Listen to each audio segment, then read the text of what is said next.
Water. It is absolutely the lifeblood of the Philippines. But as we all know, it is seriously under threat. So, in this explainer, we're going to unpack the government's huge master plan, a blueprint that's designed to secure this precious resource for all of us. Let's get right into it. Okay, so first things first. To really get why this plan is so important, we have to understand the problem. And, right at the heart of the Philippines water crisis is the growing impact of climate change.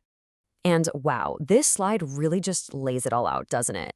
The sheer scale of the challenge is massive. We're not just talking about one or two little things here. We're looking at everything from our crops not growing to our coastlines eroding, all the way to severe water shortages and, of course, those intense floods. It's truly a battle on multiple fronts, and pretty much every part of our society is feeling the heat. This simple phrase, too much, too little water, that just hits the nail on the head, right? It perfectly captures the paradox we're living in. It's not one single problem, it's a problem of wild extremes. Just think about that for a second. In 1 year, a community could be dealing with devastating typhoons and floods, and then just a few months down the line, they could be facing a serious drought and water rationing. This kind of crazy cycle puts this incredible strain on literally everything, from our dams and reservoirs to our first responders. And here's the really crucial point, coming straight from the experts at the National Water Resources Board. This isn't just about managing the water we currently have. No, it's about facing a tough reality. The actual fundamental supply of our fresh water is projected to shrink. Which, of course, brings us to the big question. When you're faced with a dwindling water supply, what is the government's game plan for fighting back and trying to secure the nation's future? So let's get into that official response. Now, the very first step wasn't some new dam or pipeline. It was a major organizational shakeup, creating a new central command for all things water. And you can see it on the timeline here. Back in April 2023, Executive Order 22 was signed, and that created the Water Resource Management Office, or WRMO. Now, the goal here was really to put an end to this fragmented system, where you had dozens of agencies with overlapping jobs, and instead create one single body to coordinate everything under the DNR. So you can think of the WRMO as the new nerve center for water in the country. It was specifically designed to take the lead, to come up with the plan, and, this is the most important part, to actually implement a single, unified national strategy.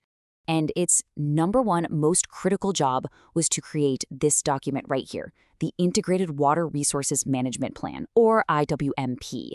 This is the big master plan we're digging into today. So what's actually inside this thing? All right, let's dive into the framework of the plan itself.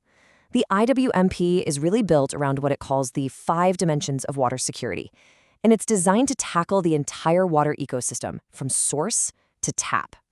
And this is a really comprehensive approach. It kicks off with the environment, protecting our natural water sources, like watersheds. Then it tackles urban water, dealing with the complex needs of our cities. It also makes sure rural households get access to safe, reliable water. It's about building resiliency, creating infrastructure that can actually take a hit from climate change. And finally, it looks at the economic side of things, supporting the water needs of our farms, our industries, and our energy sector. And holding up all 5 of those dimensions is this clear, really logical process. Step 1, manage the supply. Find and develop water resources. Step 2, manage the demand. That's all about conservation. And step 3, the foundation for it all, manage the data. It's a super practical, step-by-step way to look at it.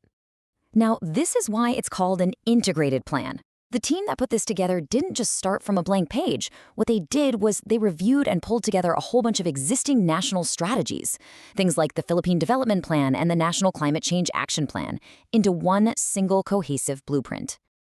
Okay, so we've covered the what of the plan. Now let's get into the who, the pretty complex web of government agencies that are tasked with making this whole thing a reality. The success of the entire IWMP really hinges on this one idea: good water governance. And what that really means is you can have the best, most brilliant plan in the world, but if you don't have empowered, well-designed institutions that actually work together, that plan is just going to stay a piece of paper. And this slide really shows you that structure in action. You've got the DNR in the lead with direct oversight from the Office of the President. But, and this is key, they have to coordinate closely with major departments like Public Works, Health, and the National Economic and Development Authority, or NEDA. It is a true whole-of-government approach. So, how in the world do you keep a massive collaboration like this on track? Well, the answer is accountability. A really key mechanism they built into the system is a mandatory quarterly status report from the WRMO. This ensures there's constant monitoring of how the plan is actually progressing. This table breaks down those responsibilities even more clearly. So, for planning at the local level, you've got NEDA and the WRMO working together. When it comes to improving regulation, the WRMO is on point. And for that critical work out in the field, it's a huge team effort between players like the MWSS, the LWUA, and the DILG. All right, so how do all of these different pieces, the plan, the agencies, the governance, how does it all come together?